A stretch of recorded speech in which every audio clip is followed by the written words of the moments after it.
Okay, so here we have the Wilson tool tapping tool for a 2-inch thick turret station. We have the tapping tool itself, the die that sits underneath it, and the oil reservoir which connects to the tapping tool.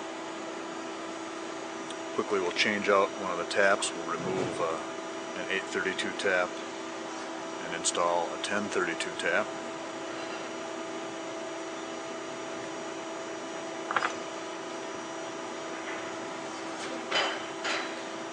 And then we'll install this in the machine. The tapping tool in the machine. First we'll put the die in the machine.